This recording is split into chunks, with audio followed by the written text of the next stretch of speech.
slugging,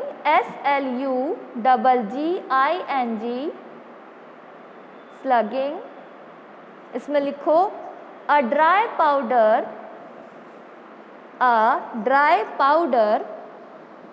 blend,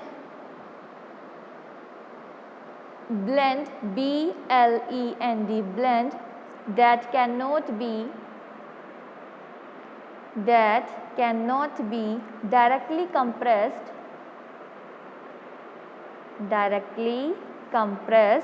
because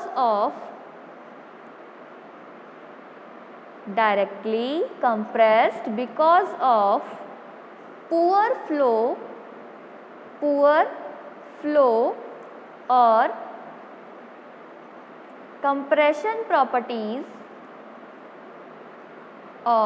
compression properties may in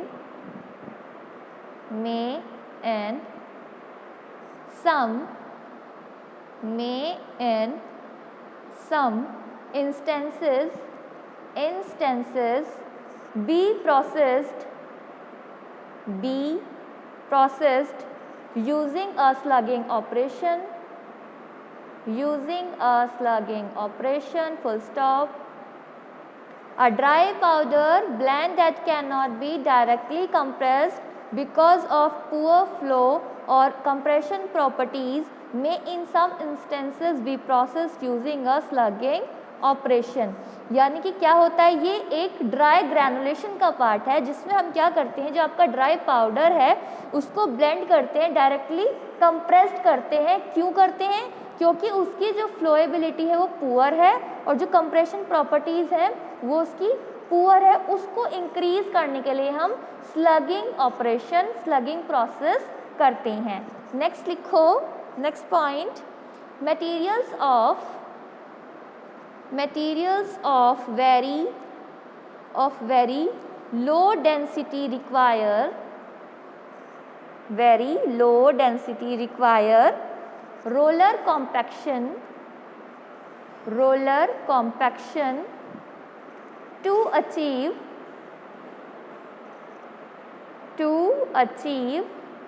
to achieve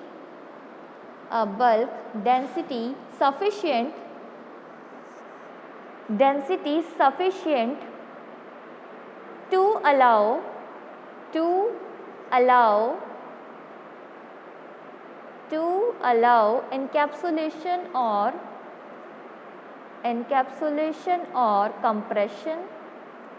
or compression.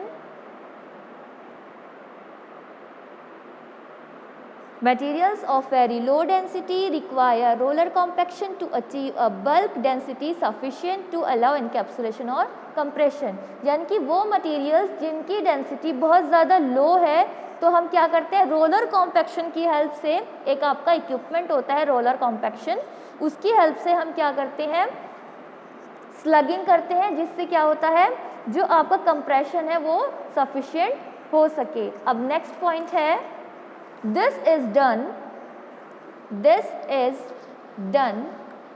on a tablet press, PRESS press, designed for slugging, which operates at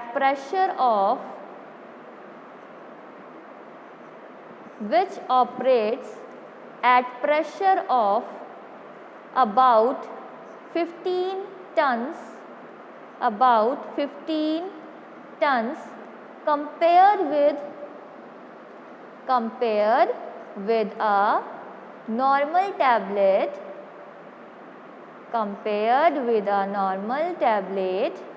press,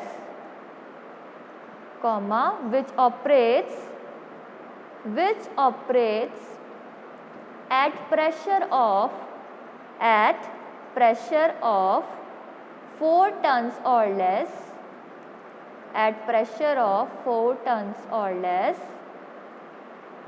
Next point, slugs, slugs,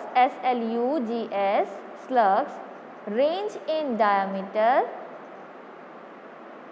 slugs range in diameter from 1 inch,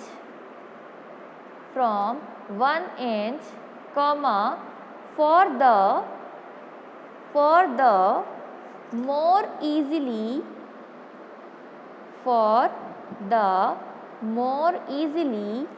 slugged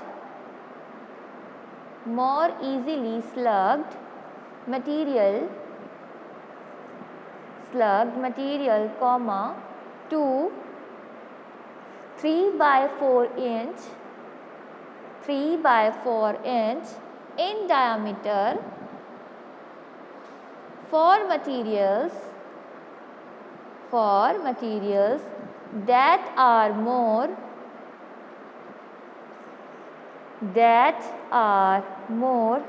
difficult to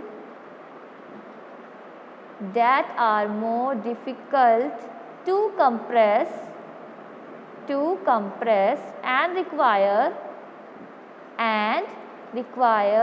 more pressure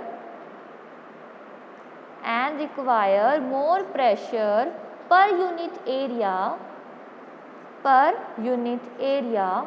to yield satisfactory compacts.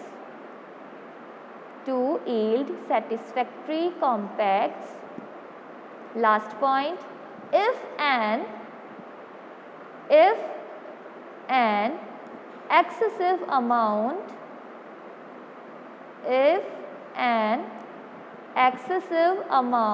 of fine powder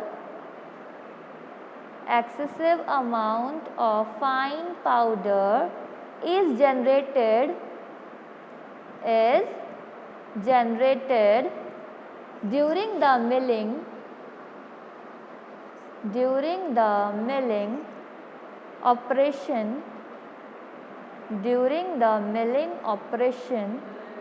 the material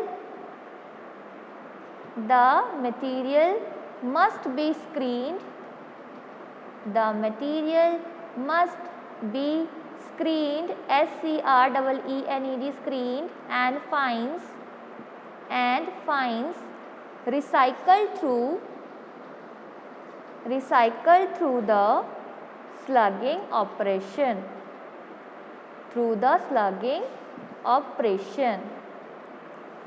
तो किससे होता है स्लगिंग operation? Tablet press equipment से आपकी स्लगिंग process होती है। और कितना प्रेशर लगना होता है इसमें?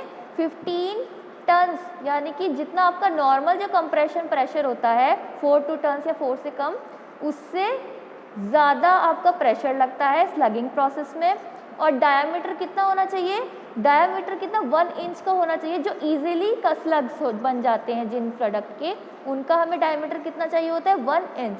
और जो आपके मटेरियल इजीली स्लगिंग प्रोसेस में नहीं जा सकते हैं या जिनका कंप्रेशन सही से नहीं हो सकता है, बहुत डिफ़िकल्ट हो रहा है किसी का टैबलेट्स कंप्रेस्ड होने में, तो उनका डायमीटर हमें कितना चाहिए होगा? 3/4 इंच चाहिए होगा। अगर आपका अमाउंट जो है फाइन पार्टिकल्स का बहुत ज़्यादा है, अगर आपके प्रोडक्ट में जो फाइन पार्टिकल्स है उनका अमाउंट क्या है? बहुत ज़्यादा है, तो क्या होगा? पहले उसमें मिलिंग होगी। मिलिंग में क्या होगा? आपका जो पार्टिकल साइज है वो यूनिफॉर्मिटी आएगी। और मिलिंग होने के बाद हम स्क्रीन से उसको निकालने के बाद हम रिसाइकल्ड करेंगे थ्रू द स्लगिंग प्रोसेस। यानी कि मेन जो आपका मोटिव है, मेन जो ऑब्जेक्टिव है स्लगिंग प्रोसेस का, वो इसलिए है उन प्रोडक्ट के लिए, उस रॉ मटेरियल के लिए या फिर उस API एक्सिपिएंट के लिए जिसका प्रॉपरली डोजेस फॉर्म नहीं बन पा रहा है, नहीं कंप्रेस हो पा रही है आपकी टैबलेट, क्योंकि उसमें फाइन पार्टिकल्स इतने ज़्यादा है कि वो एक दूसरे से कंप्रेस ही नहीं हो पा रही है। तो जिसकी वजह से हम पहले क्या करेंगे? उसकी स्लगिंग प्रोसेस कराएंगे। स्लगिंग प्रोसेस में हम बड़ी बड़ी टैबलेट्स बना लेंगे, बड़े बड़े स्लग्स बना लेंगे, उनको दोबारा से तोड़ के, यानी कि उनको ब्रेक करके छोटे छोटे, फिर उनके क्या बनेंगे? लार्ज फाइन से क्या हो जाएंगे? थोड़े बड़े पार्टिकल्स हो जाएंगे, तब जाके वो कंप्रेस्ड होगी। अगर तब भी आपके कंप्रेशन में प्रॉब्लम आ रही है, अगर तब भी कंप्रेशन उसकी सही से नहीं हो पा रही है, तो हम दोबारा से उसकी स्लगिंग प्रोसेस करेंगे। तो आया सबको स्लगिंग प्रोसेस समझ में? ठीक है, तो नेक्स्ट हम स्टार्ट करते हैं। ये हुआ आपका स्लगिंग प्रोसेस। नेक्स्ट आता है ड्राई कॉम्पैक्शन। अब ड्राई कॉम्पैक्शन क्या होता है? जब आपके ड्राई पाउडर को हम एक सॉलिड मास में कन्वर्ट कर देते हैं, तो ड्राई कॉम्पैक्शन में होता क्या है, इसमें पहले लिख लो ड्राई कॉम्पैक्शन। ये सारे आपके, अगर आपके पास क्वेश्चन आता है pilot plant of scale up consideration for solids, तो उसमें आप ये सारे पॉइंट्स लिखोगे, material handling, blending, granulation, compression, dry compaction, स्लगिंग, ये सारे प्रोसेस आप उसमें लिखोगे। तो अब आता है आपका ड्राई कॉम्पैक्शन। ड्राई कॉम्पैक्शन में लिखो granulation bye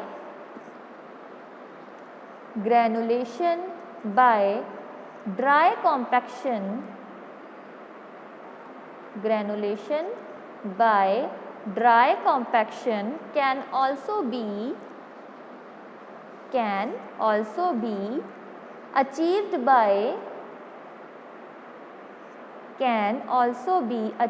by passing powders between two rollers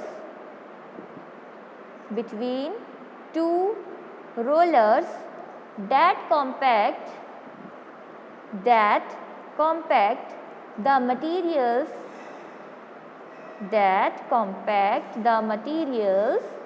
at pressure up to 10 tons,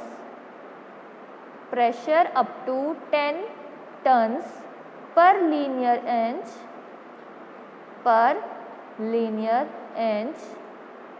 Next point, materials of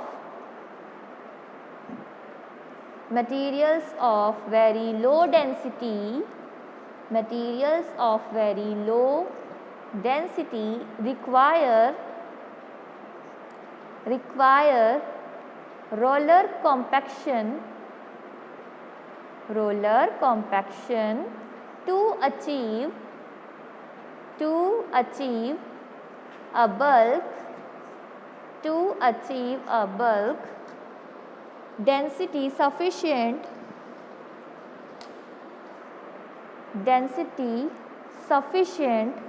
to allow encapsulation or compression. Next point, one of the best example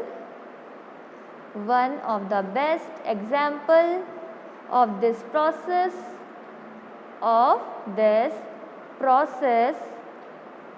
is the densification of aluminium hydroxide.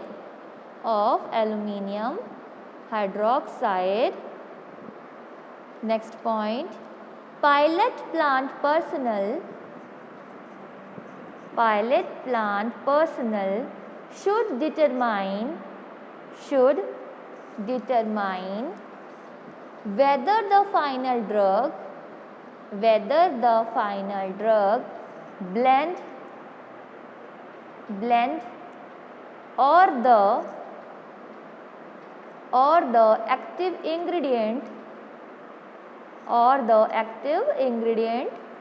could be more efficiently processed in this manner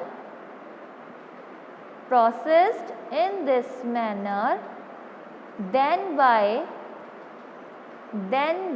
conventional processing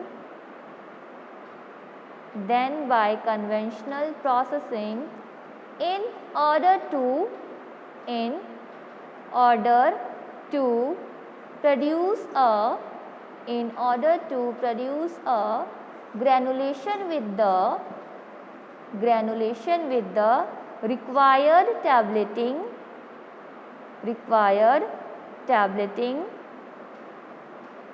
और encapsulation properties.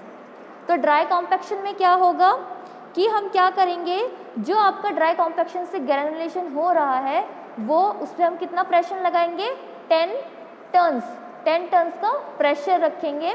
और जो आपके इसमें भी वही point आया कि जो मटेरियल्स की डेंसिटी आपकी बहुत ज़्यादा लो है तो रोलर कॉम्पैक्शन की हेल्प से, रोलर कॉम्पैक्शन क्या है कि इक्विपमेंट है, उसकी हेल्प से हम क्या कर सकते हैं, अपना जो पाउडर है उसको ईजिली कंप्रेस कर सकते हैं। और उसका जो बेस्ट एग्जाम्पल है वो है densification of aluminium hydroxide. Densification में क्या होता है, हम इंक्रीज कर देते हैं डेंसिटी, किसकी इंक्रीज करेंगे डेंसिटी, एल्यूमिनियम हाइड्रोक्साइड की, यानी कि डेंसिटी इंक्रीज करके हम ऐसा आपका प्रोडक्ट बना लेंगे जो ईजिली कंप्रेस्ड हो सके। तो हमें जो पायलट प्लांट के जो पर्सनल होंगे उनको ध्यान देना होगा कि जो आपकी ब्लेंडिंग चल रही है या जो मिक्सिंग चल रही है वो प्रॉपरली हो रही है या नहीं हो रही है, क्या वो डायरेक्टली कंप्रेस्ड हो सकती हैं या उसके लिए हमें क्या करना होगा, उसकी डेंसिफिकेशन करनी होगी। तो ये सब चीज़ें आपका आ जाएगा ड्राई कॉम्पैक्शन में।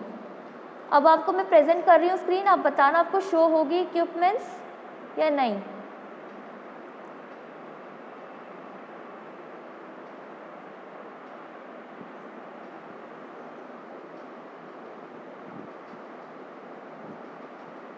ये है आपकी टैबलेट प्रेस, शो हुई।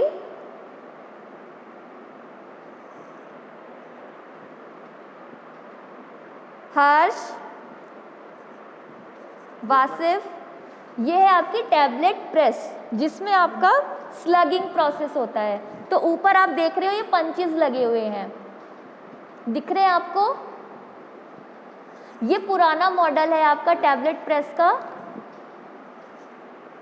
जो आपकी ये देख रहे हो, ये पंचेस आपके पंचेस हैं जो ऊपर लगे हुए हैं, और जो ये नंबरिंग डाली हुई है 31, 32, 33, ये क्यों होती है, ये आपके होते हैं स्टेशंस, यानी कि कितने स्टेशन की आपकी कंप्रेशन मशीन है या टैबलेट प्रेस है, कितने स्टेशन से, मतलब अगर इसमें 40 है तो 40 स्टेशन, मतलब यानी कि एक राउंड पे, एक आरपीएम पे आपकी 40 टैबलेट्स कंप्रेस होंगी। तो अगर आप आगे इंडस्ट्री में जाओगे तो वहाँ पे आपको इस तरीके की टैबलेट प्रेस मिलेगी जहाँ पे एक राउंड प्लेट होती है, जहाँ पे आपकी ये जो नंबरिंग है ये किसको शो कर रही है, आपके स्टेशन को शो कर रही है। यानी कि इतनी टैबलेट्स, अगर उसमें 40 आपकी नंबरिंग है यानी कि 40 जो आपकी टैबलेट्स हैं एक आरपीएम पे, यानी कि जब एक पूरा राउंड होगा पर मिनट तो इतनी टैबलेट्स उसमें कंप्रेस होंगी।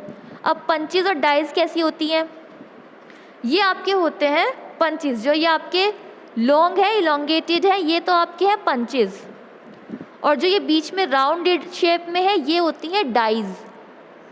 और जो इसके अंदर कैविटी बनी हुई है, ये कैविटी है आपकी, जो टैबलेट का जो शेप आपका आता है वो डाइज की वजह से आता है। डाई कैविटी जो हमारी होती है, ये जो अंदर होल्स हो रखे हैं, ये इसकी डाई कैविटी है जिसके अंदर से आपकी टैबलेट क्या होती है, कंप्रेस जब होती है तो इस शेप में निकलती है। अब आपने देखा इसमें शेप है, ओवल शेप भी है, राउंड भी है, तो इस तरीके की शेप आपकी डाइज में होती है, इनको बोलते हैं डाई कैविटी। ये आपकी डाइज हैं, और जो ये लॉन्गेटेड है ये है आपकी अपर पंचेस। ये क्या है, पंचेस और डाइज, दिखे सबको, यस और नो? Yes ma'am.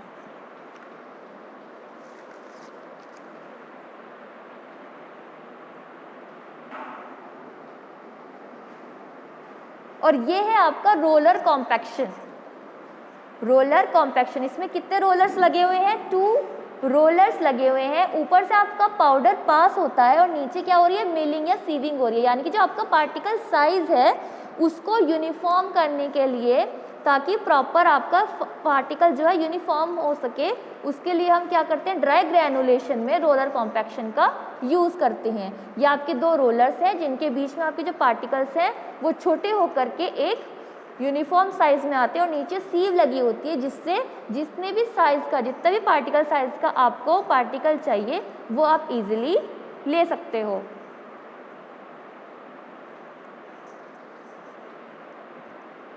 अब नेक्स्ट आता है आपका कंप्रेशन। ये तो हुआ ड्राई ग्रैनुलेशन, ड्राई कॉम्पैक्शन के बारे में। अब क्या होगा, ग्रैनुलेशन के बाद कौन सा प्रोसेस होगा, कंप्रेशन होगा। तो कंप्रेशन में लिखिए, कंप्रेशन हेडिंग डालिए, कंप्रेशन में लिखिए the ultimate test of a tablet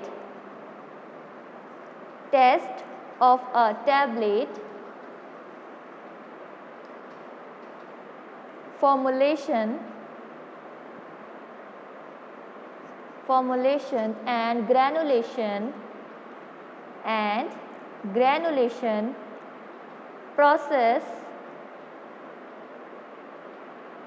and granulation process is whether the granulation can be compressed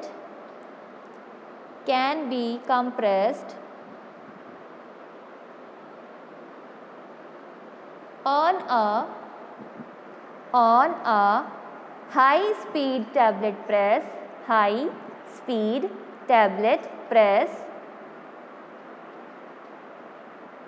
Next point, during compression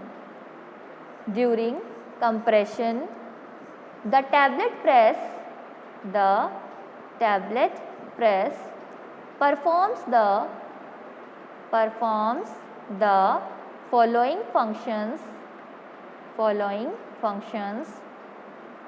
कौन से functions है? First, filling of empty die cavity with granulation.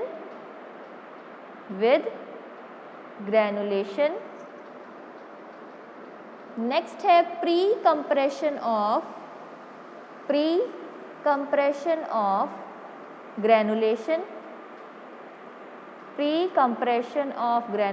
Bracket में लिखिए optional, ये optional है, ये इसका function हो भी सकता है। अगर करना चाहते हो प्री कंप्रेशन और ग्रैनुलेशन तो कर सकते हो, नहीं तो नहीं, कोई ऐसी नीड नहीं है। नेक्स्ट है compression of granules.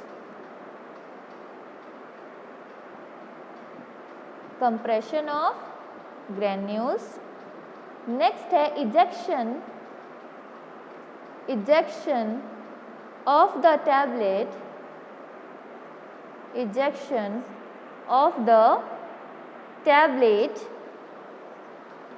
from the die cavity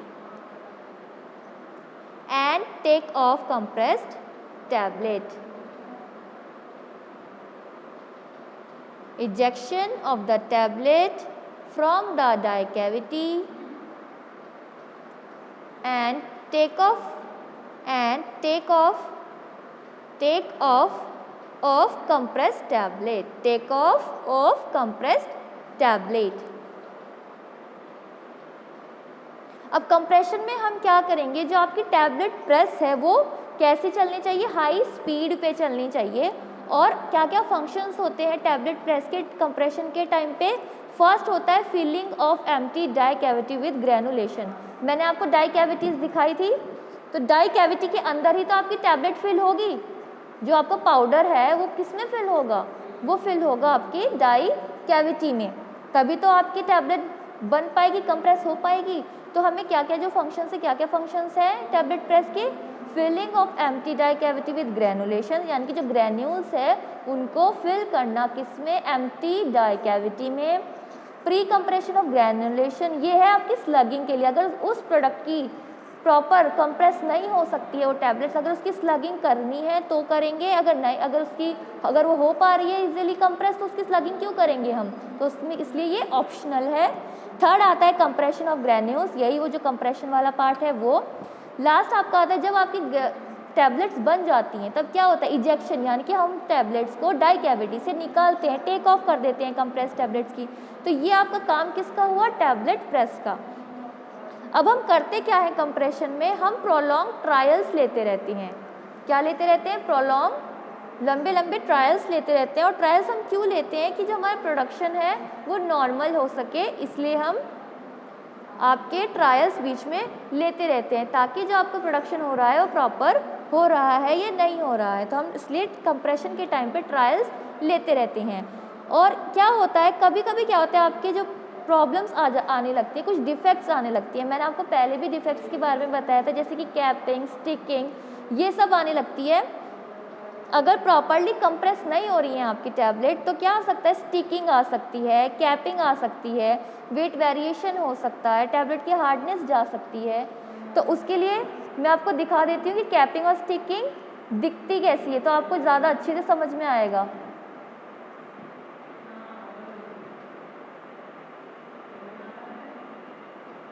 ये है आपकी स्टिकिंग, शो हुई आकांक्षा, ये आपकी है स्टिकिंग, जिसमें टैबलेट आप देख रहे हो तो टैबलेट पे क्या आ रहा है, जो ऊपर से आपका जो पाउडर है वो हल्का सा क्या हो जाता है, चिपक जाता है आपके पंचेस पे। जो पंचेस हैं, जो पंचेस आपकी कंप्रेस होती है मशीन पे, तो उस पर जो ऊपर की जो लेयर है, छोटी सी हल्का सा जो पार्ट है आपकी टैबलेट का, वो क्या हो जाता है, अडहेयर हो जाता है, किस पे, पंचेस पे अडहेयर हो जाता है, चिपक जाता है, उसकी वजह से स्टिकिंग प्रॉब्लम आ जाती है। तो ये होती है आपकी sticking.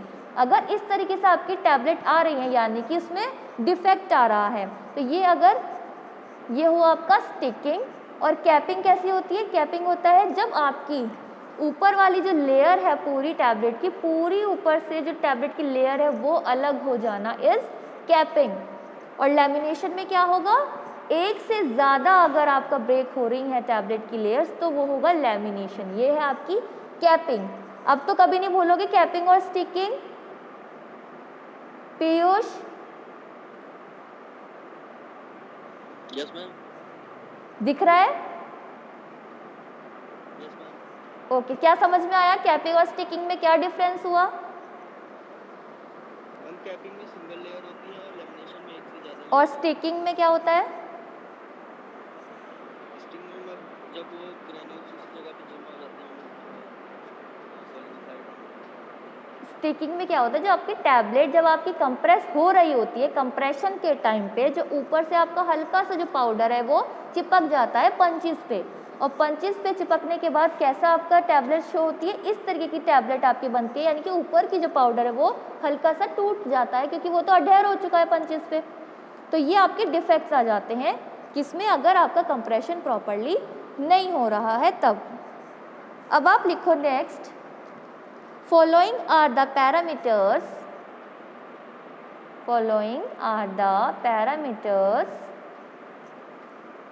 to be considered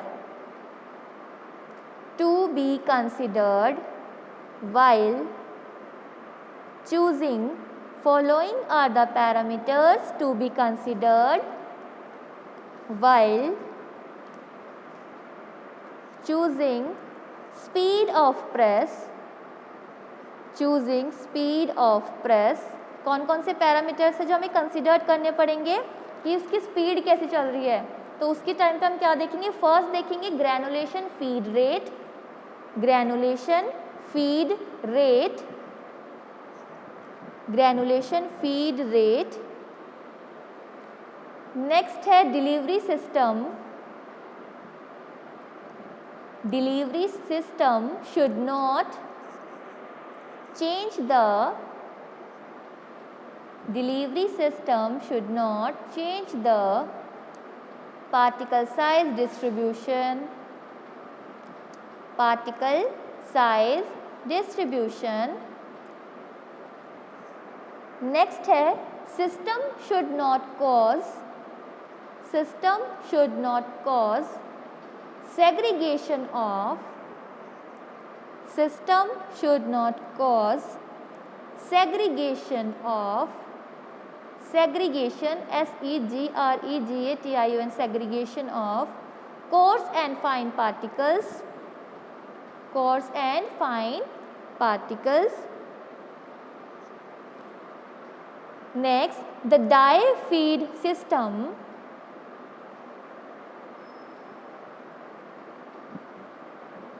the dye feed system must be able to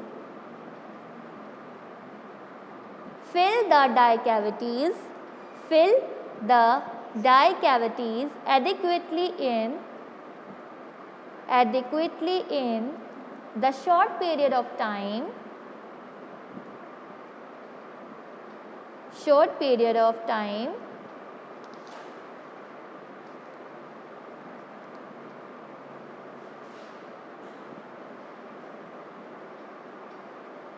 for high speed machines induced die feed system is necessary.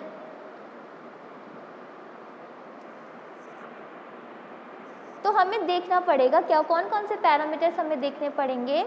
एक तो हमें देखना पड़ेगा जो आपका ग्रेनुलेशन फीड रेट है, यानी कि किस अमाउंट में हम फीड कर रहे हैं अपना पाउडर, जो हमारे ग्रेन्यूल्स है उसको किस अमाउंट में हम फीड कर रहे हैं कंप्रेशन में। ऊपर से जब हम पाउडर उसमें डाल रहे हैं तो कितना हम अमाउंट में डाल रहे हैं ये रेट चेक करना पड़ेगा, क्योंकि वो भी आपका डिपेंड करता है। अगर हमने ज़्यादा पाउडर डाल दिया तो क्या हो सकता है कि वो कंप्रेस ना कर पाए।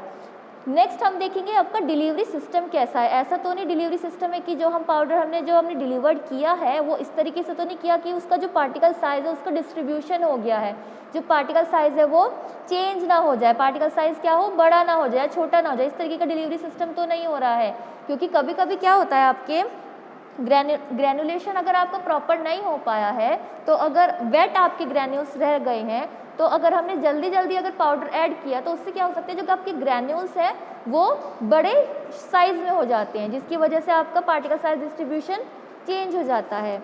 अब नेक्स्ट होता है कि system should not cause segregation of course and fine particles, यानी कि आपका सिस्टम यानी कि जो भी हम डिलीवरी कर रहे हैं आपके टैबलेट प्रेस में, इस तरीके से हमें करना है आपका पाउडर फिल कि आपका जो कोर्स और फाइन पार्टिकल्स है वो सेग्रीगेट ना करे, एक दूसरे से क्या हो अलग अलग ना हो पाए, सेग्रीगेट ना करें। और क्या कर सकते हैं इसमें कि हम जो हमारा डाई फीड सिस्टम है वो इस तरीके का होना चाहिए कि उसके पास एबिलिटी हो, ऐसी एबिलिटी हो कि वो प्रॉपरली डाई कैविटीज़ को फिल कर सके in the short period of time. जो आपकी डाई कैविटीज़ है यानी कि जिनके अंदर हमें पाउडर फिल करना है वो शॉर्ट पीरियड में ही ईजिली और प्रॉपरली फिल हो जाए, ताकि जो हमारी टैबलेट है वो ईजिली प्रॉपरली कंप्रेस्ड हो सके। For high speed machines induce die feed system is necessary. जितने भी हाई स्पीड मशीन्स होती हैं, जितने भी हाई स्पीड के हम कंप्रेशन यूज़ कर रहे हैं उसमें induce die feed system necessary है, यानी कि उसमें क्या होगा हम धीरे धीरे ही अपना जो डाई को हम फीड करेंगे। जब हम पाउडर डालेंगे वो उसमें ऐसी कैपेबिलिटी होनी चाहिए कि वो धीरे धीरे ही आपका जो पाउडर है उसको कंप्रेस करे। मशीन की स्पीड तो ज़्यादा रहेगी पर ऐसा भी तो ना हो कि हमने पाउडर इतना डाल दिया कि उसकी कैपेबिलिटी ऐसी हो कि वो थोड़ा थोड़ा ही पाउडर जो थोड़ा थोड़ा ही डाई को फीड करे और जल्दी से कंप्रेस करे। इसमें हमें ये भी चेक करना पड़ेगा कि जो आपका कंप्रेशन है उसका ड्यूअल टाइम कितना है। ये तो आपके पैरामीटर्स हो गए। उसके बाद आता है कि हमें इसका ड्यूअल टाइम। अब ड्यूअल टाइम क्या होता है? ड्यूअल टाइम DWE टाइम, ये टाइम होता है आपका कंप्रेशन का। जितने भी आपका एक ही टाइम पे अगर आपका कोई मटेरियल चल रहा है, यानी कि जो टाइम आपका स्पेंड हो रहा है सेम पोजीशन में, सेम एरिया पे, सेम स्टेज पे, यानी कि आपका अगर एक कोई पाउडर है वो कंप्रेस हो रहा है तो कैसे हो रहा है? वो एक ही तो टाइम पीरियड पे हो रहा है। अगर कोई आप सपोज करो पैरासीटामोल आपका कंप्रेस हो रहा है, तो पैरासीटामोल अगर हमने एक बैच निकाला तो वो एक बैच अगर 20,000 का बैच हम अगर निकाल रहे हैं तो 20,000 का अगर हम एक घंटे में निकाल रहे हैं तो वो जो एक घंटा उसका वो क्या हुआ, उसका ड्यूअल टाइम हुआ। तो वो हमें ड्यूअल टाइम भी चेक करना होगा, उसको डिटरमाइन करना होगा कि उस ड्यूअल टाइम में जो आपका कंप्रेशन की स्पीड है वो प्रॉपरली चल रही है या नहीं चल रही। स्पीड ज़्यादा कम तो नहीं हो रही, क्योंकि अगर स्पीड ज़्यादा कम हुई तो शायद उसकी जो पार्टिकल साइज़ है उस पर इफेक्ट पड़ सकता है, शायद उसमें कुछ डिफेक्ट्स आ सकते हैं।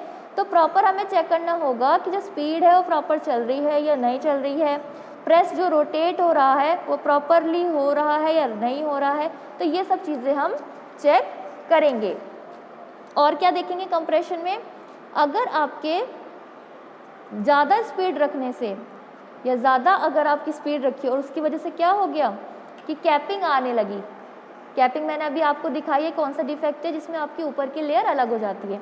अगर ऐसा हो जाता है कि कंप्रेशन के टाइम पे हाई स्पीड रखने से हमारी कंप्रेशन पे प्रॉब्लम आ रही है, कैपिंग आ रही है, तो उससे बचने के लिए हम क्या करेंगे, प्रेस की स्पीड को कम कर देंगे, प्रेस की स्पीड को कम कर देंगे, या फिर जो कंप्रेशन रोलर्स है उसका क्या कर देंगे, लार्जर साइज़ के लेंगे ताकि कैपिंग ना आए।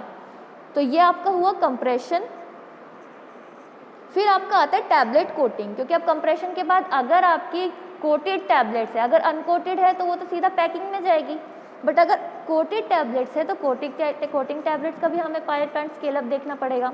तो उसमें हमें क्या करना पड़ेगा, अब टैबलेट कोटिंग में आता है कौन सी कोटिंग ज़्यादा चलती थी, पहले शुगर कोटिंग ज़्यादा चलती थी, बट आजकल कौन सी कोटिंग चल रही है, फिल्म कोटिंग या फिर एंटेरिक कोटिंग ज़्यादा चलती है। तो इनमें भी हम ये देखेंगे कि जो आपका कोटर है, जो आपका पैन कोटर है, तो वो आपका किस तरीके से कोट कर रहा है, उसका रोटेशन टाइम क्या है, उसमें जो टम्बलिंग हो रही है, टम्बलिंग मतलब जो कंटिन्यूस फॉल हो रहा है टैबलेट का, क्योंकि उसमें फॉल करती है और रोटेट होती है, कौन जो आपका कोटर है, जो पैन है, वो प्रॉपर क्या होता है, रोटेट होता रहता है, और एक नोज़ल होता है जिसमें स्प्रे होता है, उस स्प्रे से क्या होता है, आपका कोटिंग जो सैंपल जाता है, सॉल्यूशन होता है, वो प्रॉपरली जाता रहता है और उस पर कोटिंग चढ़ती रहती है। तो टैबलेट कोटिंग में हम क्या देखेंगे कि जो हमने एक्वस सिस्टम, जो एक्वस सॉल्यूशन लिया है कोट करने का, सबसे पहले हम देखेंगे कि जो हम एक्वस सॉल्यूशन ले रहे हैं, जो हम कोटिंग करने के लिए अपना सॉल्यूशन ले रहे हैं, वो किस नेचर का है। ऐसा तो नहीं है कि वो हाइड्रोफोबिक नेचर का है, क्योंकि फिर हम उसको उस पर हमें फिल्म कोटिंग करनी पड़ेगी। तो इस तरीके का हम सॉल्यूशन लेंगे। फिर उसके बाद हम क्या करेंगे, हमें चेक करना होगा कि उसका लोड कितना, यानी कि जो हम टैबलेट लोड कर रहे हैं आपके कोटिंग पैन में, कितनी टैबलेट्स लोड कर रहे हैं। क्या क्या चीज़ें चेक करनी पड़ेगी टैबलेट कोटिंग में पायलट प्लांट पर्सनल को, कि load of the tablet in coating pan, यानी कि कितनी टैबलेट्स लोड कर रहे हैं हम कोटिंग पैन में, एक बारी में हम कितनी टैबलेट्स लोड कर रहे हैं, क्योंकि उस पर भी आपका इन्फ्लुएंस कर सकता है टैबलेट कोटिंग पे। अगर हमने ज़्यादा लोड कर दी हैं टैबलेट्स, तो ये हो सकता है कि इम्प्रॉपर कोटिंग हो, प्रॉपरली कोटिंग ना हो। और देखेंगे कि क्वांटिटी कितनी है, जो सॉल्यूशन हमने लिया है कोटिंग करने का, उसका क्वांटिटी कितनी, उसकी क्वांटिटी कितनी है, ये चीज़ चेक करेंगे। और स्प्रे रेट देखेंगे, जिस रेट से आपका स्प्रे हो रहा है कोटिंग में सॉल्यूशन, उसका स्प्रे रेट चेक करेंगे। तो क्या क्या चीज़ चेक करेंगे टैबलेट कोटिंग में, एक तो टैबलेट्स को जो हम लोड कर रहे हैं उसकी क्वांटिटी कितनी है, और उसका जो स्प्रे का रेट कितना है, वॉल्यूम कितना है आपके सॉल्यूशन का। तो ये तीन चीज़ें हम चेक करेंगे टैबलेट कोटिंग में। प्लांट जो पायलट प्लांट पर्सनल है वो लोग ये चीज़ें चेक करेंगे। अब आपको समझ में आया जो मैंने पढ़ाया आज जितना भी? मंजीत, मानसी,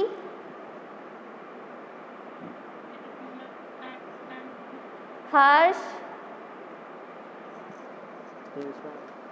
तो जिसको भी जो पूछना है पूछ सकते हो। हेलो मैम, अंकित सर। हाँ बोलो।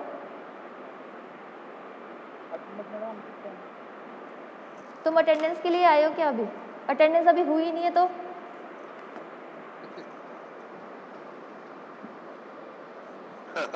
एक आप टेबल बना लो, लास्ट मेथड्स लिखना ऊपर। अगर आपके पास ज़्यादा नंबर का अगर क्वेश्चन आ जाता है तो आप ये टेबल बना सकते हो। तो ऊपर लिखना मेथड्स। वासिफ क्या लिख रहे हो?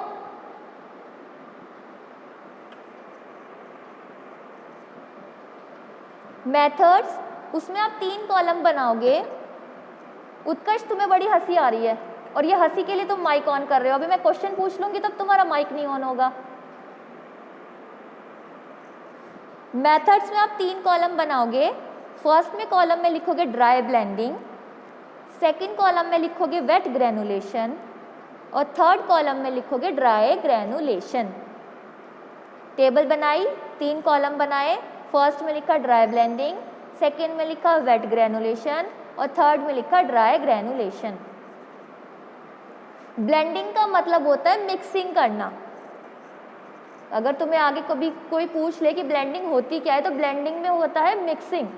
तो आप ड्राई ब्लेंडिंग में लिखो first weighing, weighing WEIGHING weighing, second sizing, sizing, third blending, blending, fourth lubrication, lubrication, fifth compression, sixth coating. Dry blending में क्या क्या आया? Weighing, sizing, blending, lubrication, compression, coating. अब सेकंड कॉलम में आओ वेट ग्रेनुलेशन में, उसमें आप लिखो weighing, sizing, granulation, weighing, sizing, granulation, drawing, blending, lubrication, compression. Weighing, sizing, granulation, drawing, blending, lubrication, compression. ये हुआ आपका वेट ग्रेनुलेशन में। थर्ड आता है आपका ड्राई ग्रेनुलेशन, उसमें लिखो weighing, sizing, blending, compaction, milling, lubrication और लास्ट कंप्रेशन। ये हम क्या देखते हैं? पायरेट प्लांट स्केल अप करते हुए अगर ड्राई ब्लेंडिंग हो रही है तो उसमें हम क्या क्या चेक करेंगे? वेइंग, वेट कितना है, sizing, blending, lubrication, compression, coating, ये आती है ड्राई ब्लेंडिंग में। वेट ग्रेनुलेशन में आता है वेइंग, साइजिंग, इसमें ग्रेनुलेशन बढ़ गया है, ग्रेनुलेशन करते हैं, फिर ड्राइंग, फिर ब्लेंडिंग, फिर लुब्रिकेशन करते हैं जिसमें हम लुब्रिकेंट ऐड करते हैं लास्ट में, फिर होता है उसके बाद कंप्रेशन। और ड्राई ग्रेनुलेशन में क्या होगा? वेइंग होगी, साइजिंग होगी, ब्लेंडिंग होगी यानी कि मिक्सिंग हो गया आपके जो ग्रेन्यूल्स हैं उनकी, फिर कॉम्पैक्शन, फिर मिलिंग। और ये कॉम्पैक्शन मिलिंग किन के लिए हो रही है? अगर स्लगिंग प्रोसेस हो रही है तो कॉम्पैक्शन, मिलिंग, फिर लुब्रिकेशन और फिर कंप्रेशन। लिखा सबने? Yes ma'am. अब जिसको जो डाउट है वो पूछ लो। अगर समझ में आया है तो बता दो। उत्कर्ष, वासिफ, समझ में आया? आकांक्षा, अदिति, अनुभव, यस मैम। ओके। आया है तुम्हें समझ उत्कर्ष? पार्थ, पीयूष, ओके। अटेंडेंस बोल दीजिए अब सब अपनी।